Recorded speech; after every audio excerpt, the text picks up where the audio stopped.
Hi friends, welcome to this channel, and in this video, I'm going to show you and tell you how you can allow camera access in Snapchat app on your iPhone.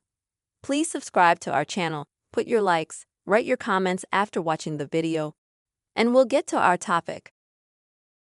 So, first of all, you will need to open your phone settings on your iPhone.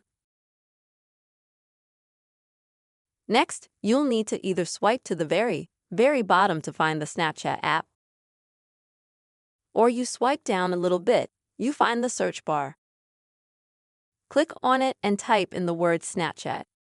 This method seems much easier to me. And once you go to Snapchat settings, you can see a section called Camera. And you may have it, just like I do at the moment, it will not be active. The only thing you will need to do is to enable this button. And after that, you can safely take photos as well as videos in the Snapchat app.